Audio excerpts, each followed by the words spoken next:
Hello everyone, welcome back to the channel. कैसे हो आप सब। और आज हम अपने हिंदी के चैप्टर लखनवी अंदाज को पढ़ने के लिए जा रहे हैं। एंड इस वीडियो में हम इस चैप्टर से रिलेटेड जितना भी पार्ट का सार है वो सब पूरा करेंगे। तो बने रहिए इस वीडियो के साथ और बिना किसी देरी के अपना चैप्टर शुरू करते हैं। तो ये जो चैप्टर है ना, या फिर ये जो कहानी है लखनवी अंदाज, उसकी शुरुआत कुछ इस तरीके से होती है कि लेखक को अपने घर से थोड़ी सी दूर जाना था, ठीक है।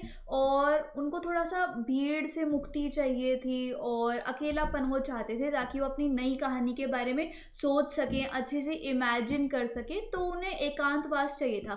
अब उस एकांतवास को पाने के लिए उन्होंने क्या किया, एक लोकल ट्रेन के सेकंड क्लास वाले डिब्बे की उन्होंने एक महंगी सी टिकट खरीद ली, ताकि वो खिड़कियों से बाहर देख सके प्राकृतिक नज़ारों को और अच्छे से इमेजिन कर सके। उन्हें नए नए आइडियाज़ आते रहे और उसके हिसाब से वो नई कहानी जो है वो लिखना चाहते थे, ठीक है। उसके बाद क्या होता है, जब वो स्टेशन पहुंचे तो उनकी जो ट्रेन थी ना वो छूटने वाली थी, गाड़ी जो है उनकी वो छूटने वाली थी। तो इसलिए वो सेकंड क्लास के एक छोटे से डिब्बे को खाली समझकर फटाफट उसमें चढ़ गए।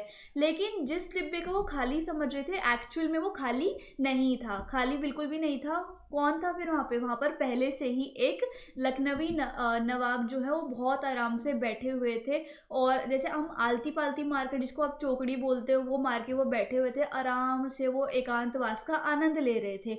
और उनके सामने वो जो नवाब साहब हैं, उनके सामने दो ताज़ा ताज़ा खीरे भी रखे हुए थे तौलिए के ऊपर, ठीक है।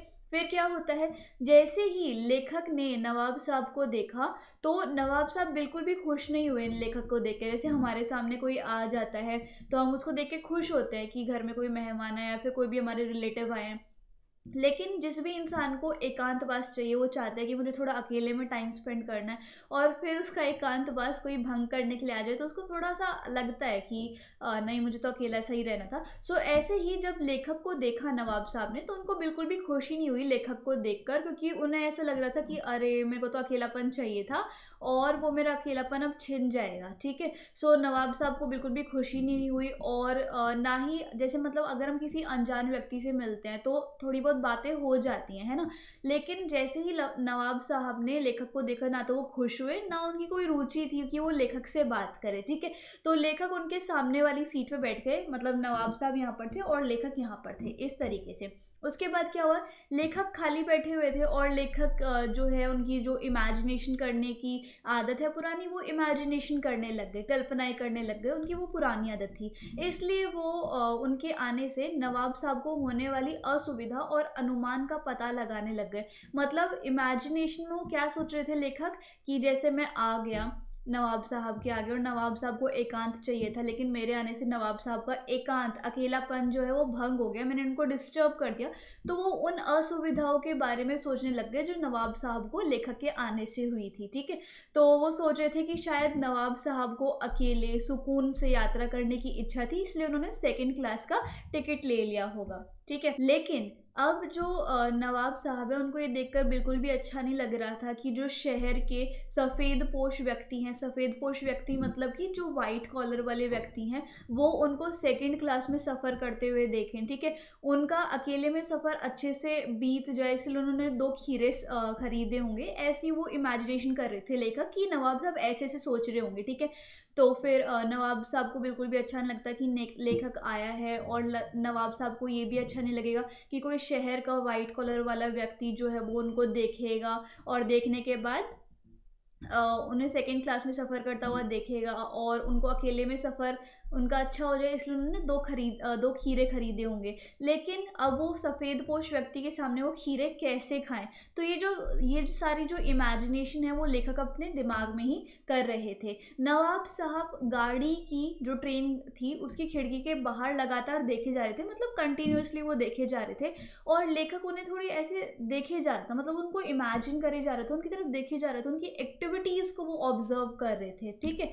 उसके बाद क्या हुआ, अचानक नवाब साहब ने लेखक से खीरा खाने के लिए पूछा कि भाई, खीरा खाओगे तुम। तो लेखक ने नवाब साहब को शुक्रिया किया कि जी शुक्रिया, पर मैं अभी नहीं खाना चाहता। उसके बाद नवाब साहब ने बहुत ही तरीके से खीरों को धोया, अच्छे से धोया, और उसके बाद छोटे छोटे, यानी जिसको हम फाक बोलते हैं, वो खीरों की छोटी छोटी फाक करी और उसमें जीरा, नमक और मिर्ची छिड़क के और तौलिए के सामने अच्छे से सजा लिया तौलिए के ऊपर, ठीक है।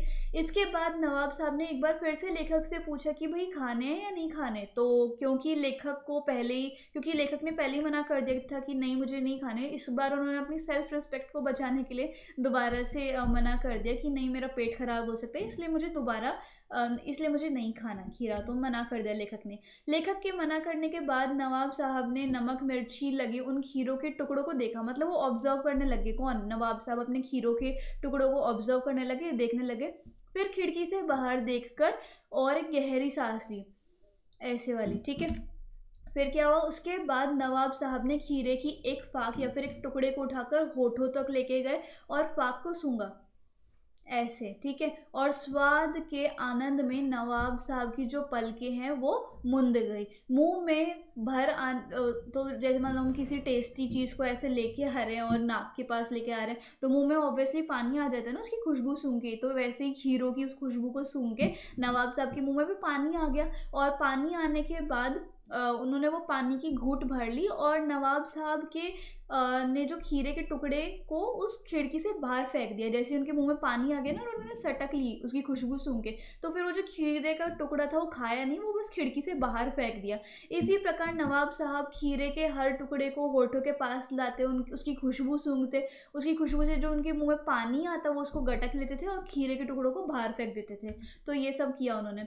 खीरे के सारे टुकड़े को बाहर फेंकने के बाद उन्होंने आराम से तौलिए से अपने हाथ पूछे और होठों को पूछा। उसके बाद बड़े गर्व से लेखक की तरफ देखा, जैसे लेखक को कहना चाह रहे हो कि यही है खानदानी रईसों का तरीका, मतलब जो खानदानी रिच होते हैं वो ऐसे ही खाते हैं, ठीक है।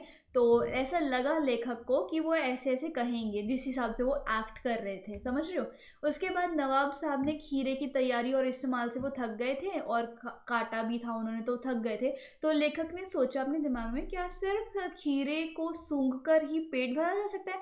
तभी नवाब साहब ने एक जोरदार डकार ली, औ ऐसे करके, और बोले खीरा लजीज होता है पर पेट पर बोझ डाल देता है, ठीक है। उसके बाद क्या हुआ, तो ये सुनकर ना लेखक के ज्ञान चक्षु खुल गए, मतलब उनका दिमाग ऐसे चलने लग गया ये सब घटना और सिचुएशन देख के। उन्होंने सोचा जब खीरे की खुशबू या फिर खीरे की सुगंध से और सिर्फ स्वाद की कल्पना से ही पेट भर सकता है, डकार ली जा सकती है, तो मैं बिना किसी विचार के, बिना किसी सिचुएशन के, बिना किसी इमेजिनेशन के, सोर्स के, सिर्फ लेखक यानी कि सिर्फ अपनी इच्छा से ही नई कहानी भी तो लिख सकता हूँ। जब एक खीरे को सिर्फ सूंघ कर और देख कर उसके स्वाद की इमेजिनेशन कर कर पेट भर कर डकार ली जा सकती है, तो मैं बिना किसी सोच के, इमेजिनेशन के, किसी बिना सोर्स के ही नई कहानी लिख सकता हूँ। तो इस पूरी कहानी में ये था। आई होप ये कहानी आपको बहुत अच्छी लगी होगी। So if you like the video and explanation then please like, share, comment and subscribe the channel. Thank you so much.